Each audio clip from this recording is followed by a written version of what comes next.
Hey, welcome back to the lecture. So in this lecture, let's understand effect of using different pointer data types on pointer operations. We will discuss this by taking an example. So I'm in my IDE and let's write some code. First of all, our code now is going to have one global variable of type long int.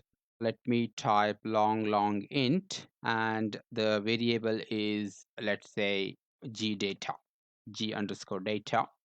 And I'm going to initialize this variable with 8 bytes long data. I'll write in hex, let's say FFFE, so that is 2 bytes, and ABCD 1111 and 22345. So this is 8 bytes long data, right? 2, 4, 6, 8. So now after that, I'm going to create a pointer variable of type char star. Char star, a pointer variable. I will give the name p address 1. So remember that some people also write this pointer variable definition like this. So they actually move this asterisk from here to here. So please note that both these syntaxes are correct. So these two definitions are identical. So in most of the books and in most of the time, you actually find this one rather this one. So that's why from this lecture onwards, I would like to use this syntax. There is nothing wrong in using previous pointer definition syntax. So that one and this one is completely identical. So, but I don't want to confuse you with books and other literatures. So that's why I'm going to stick with this convention. After that, I'm going to store the address of this variable. So let me do that. So now if you try to compile this, you will see a warning here, right? So here it is. So compiler is saying that there is a type mismatch. Why? Because this is of type long int. So this is of type long int star, right? But this is of type char star. So LHS and RHS types are not matching, right? So that's why there is a warning. So in order to suppress the warning, so what you can do is you can just typecast this pointer with char star. Let's do char star here. This is what we call as explicit casting. So now this is fine. So now this is fine, no problem. So now here, this is a pointer of type char star. And this is a pointer variable of type char star, and both are matching. So there is no warning. After that, what I'm going to do is I'm going to print the address and the value. So what I'm going to do is just observe this value at address. Let's print the address. %p is %d. So I'm going to print this pointer variable and the value which is stored at this pointer. So for that, I have to use star pointer variable. Let's see what will be the result. Let's run this code. So let me print in hex. Let's see how it goes. I'm printing in hex. So value at address. So this is the address of this variable, right? Is 45. So observe here. So when you dereferenced this pointer variable, it actually printed 1 byte of data, not 2, not 3, not 4, not 8. It just printed only 1 byte of data. That is because its type is char star. So it's supposed to fetch only 1 byte of data from that address. That's why only 1 byte is printed here. That is this one. The first byte is printed.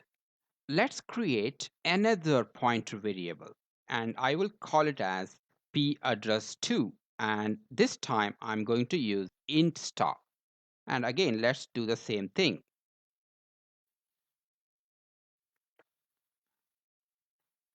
So here address 2 is equal to, let me change this to int star, and value at address, so let's change this to address 2, and this is also to address 2.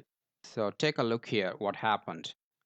So now again, value at address, this one is, so you are dereferencing an int star pointer variable. So that's the reason this operation is now yielding 4 bytes. So that means if you want to read 4 bytes at a time from a memory location, then use int star. If you want to read only 1 byte from the memory location, then use char star. And if you want to read 8 bytes at a time from the memory location, then you use long int star. So now let's use long int star. So now let me again copy and paste here. So before that, I would like to make one change here. So here, let's use short. Let's see what happens. Short address tree. After that, we can try long int. So let me call it as address tree, address tree, address tree, and this is short star. Short means short int. And after that, again, I create one more block. Let me call it as 4, and this will be long int, and or long. You can just use long, both are same. And here let's print, so this, let's change this to long star. So now let's print. So here actually this will yield 8 bytes of data, right, from the memory location. So that's why I have to change this format specifier to support 8 bytes. So that is I64X. Let's try. Here it is. The first one printed only 1 byte, second one printed 4 bytes of data, and third one printed 2 bytes of data because it is short star, right? So take a look here. So all these values are getting fetched from this address, which happens to be the address of this variable. And when you do long int star, so here you can see that 8 bytes are fetched, right? So that's how changing this pointer data type affects the behavior of the operation what you carry out on the pointer variable. So all these are actually read operations, right? You are reading from the pointer.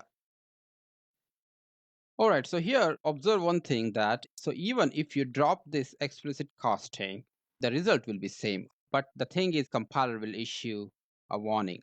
So, but this warning actually it is not dangerous, but that doesn't mean that you should ignore that. So you should resolve that warning. But so here compiler is just saying that there is a type mismatch, but there is no information loss here, right? Because see, the size of this entity is 8 bytes, right? And the memory reserved for this variable is also 8 bytes. So a 8 byte pointer is stored in 8 bytes of memory space. So that is perfectly fine. So there is no information loss. So, but it is always good to maintain same data types at the left hand side as well as at the right hand side. So that's why it is better to typecast explicitly, just to make sure that the data types of LHS and RHS are same. So with that note, I would like to end this video here. And in the next lecture, let's understand more about pointer arithmetic